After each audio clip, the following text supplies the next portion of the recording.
इस वीडियो के माध्यम से आज हम दर्शन करेंगे कुंडलपुर में निर्मित विश्व के सबसे बड़े सहस्त्रकूट जिनालय के, जहां विराजित हैं 1008 प्रतिमाएं। वीडियो के अंतिम भाग में दर्शन करेंगे मानस्तंभ के सबसे ऊपरी भाग यानी भूतल से 151 फुट ऊपर विराजित प्रभु की प्रतिमा जी के।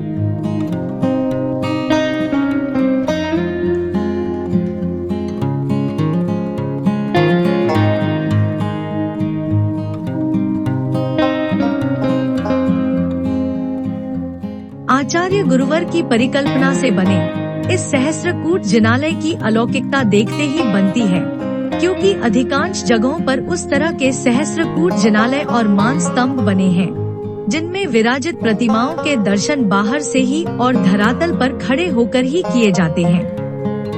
पर यहाँ कुंडलपुर में बड़े बाबा के ठीक सामने इतना सुंदर और भव्य सहस्त्रकूट जिनालय बनाया गया है, जिसमें हम जिनालय में विराजमान प्रत्येक जिनबिंब के बिल्कुल नजदीक से दर्शन कर पाते हैं, साथ ही मानस्तंभ के शिखर तक भी जा पाते हैं।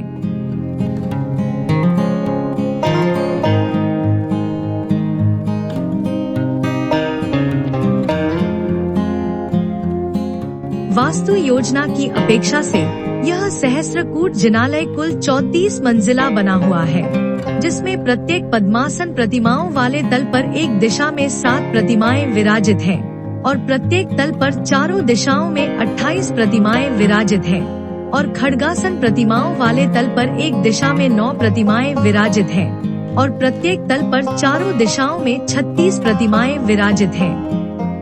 प्रत्येक तल की ऊंचाई औसतन 4 फुट है। इस प्रकार कुल 1008 अति सुंदर दिगंबर प्रतिमाएं यहाँ विराजित हैं और सहस्त्रकूट की कुल ऊंचाई करीब 151 फुट है। जिनालय में विराजित प्रतिमाएं 2022 में हुए ऐतिहासिक पंच कल्याणक में प्रतिष्ठित की गई थी।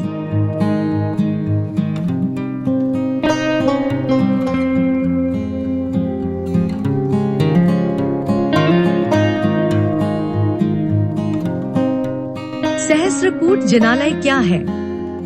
इस संदर्भ में सहस्त्रकूट जिनालय का शास्त्रों में काफी उल्लेख मिलता है। कुछ पुराण पुरुषों जैसे वसुदेव के द्वारा भी उल्लेख मिलता है कि वे गए और सहस्त्रकूट जिनालय के द्वार खुल गए। श्रीपाल चरित्र में भी प्राचीन सहस्त्रकूट जिनालयों का वर्णन आता है।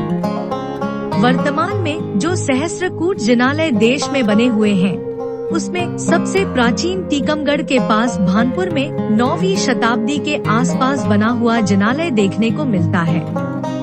इसी काल का एक जिनालय रहली पटना में और कोनी जी अतिशय क्षेत्र पाटन में भी देखने को मिलता है, जो 9वीं-10वीं शताब्दी के आसपास बनाए गए हैं।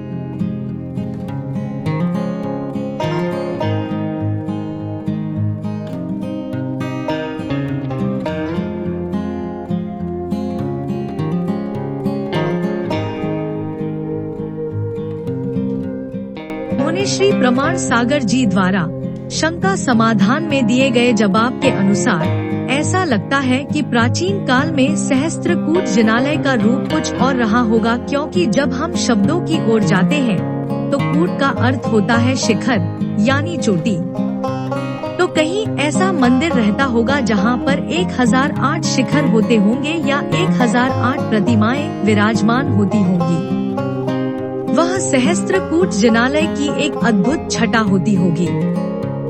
और ये सौभाग्य की बात है कि आज के आधुनिक युग में अब आचार्य गुरुवर के आशीर्वाद से अमरकंटक, नेमावर, नागपुर और विदिशा में ये सहस्त्रकूट जिनालय बन रहे हैं, जो काफी उत्तम 120 से 125 फीट ऊंचाई के स्तंभ के साथ स्थापित होंगे, जिनमें 1008 जिन प्रतिमाओं को अलग अलग मंदिरों में स्थापित करने की योजना है।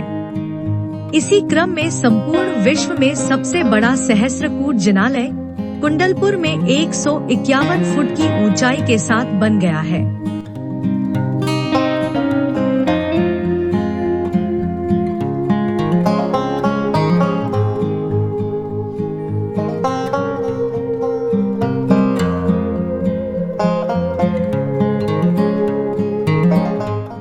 पुराणों में सहस्त्रकूट जिनालयों में पट खुलने की बात लिखी है, वहाँ उनके स्वरूप का वर्णन स्पष्ट नहीं किया गया है, लेकिन इस संपूर्ण लोक में कहीं न कहीं आज भी अति विशाल दिव्य सहस्त्रकूट जिनालय अवश्य होंगे, जहाँ नंदीश्वर द्वीप की तरह देव पर्याय में ही जाना संभव होता होगा।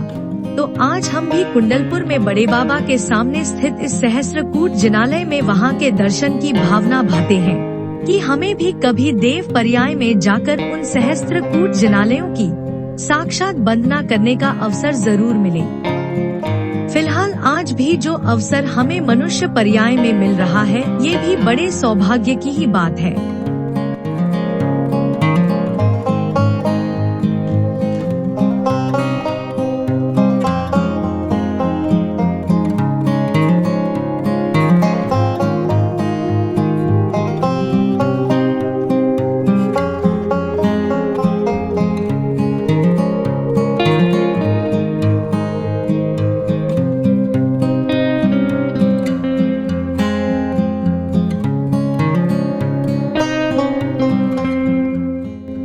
इस तरह जिनेंद्र देव की परिक्रमा करते हुए हम सहस्त्रकूट में विराजमान सभी 1008 प्रतिमाओं के दर्शन के पश्चात ऊपरी तल पर पहुंच जाते हैं, जहां आठों दिशाओं की ओर अरिहंत परमेष्ठी विराजमान है।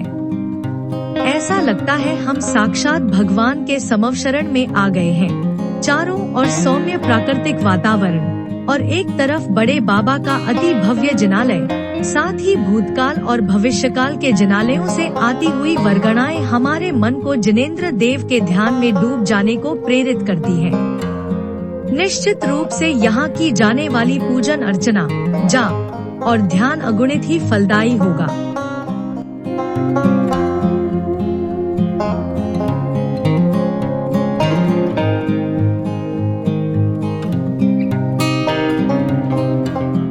यह जिनालय भूतल से 150 फुट की ऊंचाई पर है, जो चारों तरफ से खुला रखा गया है। इसलिए हर तरफ से चलती तेज सरसराती हवाएं हमारे मन को अति प्रफुल्लित करती हैं। सचमुच यहाँ आकर आभास होता है कि कुंडलपुर की गौरव गाथा निश्चित ही सबको गौरवान्वित करने वाली है। यहाँ आकर लगता है कि जब इस धरा पर बड़े बाबा का प्रथम जिनालय बना होगा, वह भी कितना भव्य रहा होगा। कुंडलपुर की ऊर्जा भक्तों के मन को आध्यात्मिकता से भर देती है, तभी तो श्रीधर केवली भगवान ने इसी स्थान को निर्वाण प्राप्ति के लिए चुना होगा। और धन्य है वह लोग जो अपने द्रव्य का कुंडलपुर तीर्थ के विकास के रूप में सदुपयोग करते हैं।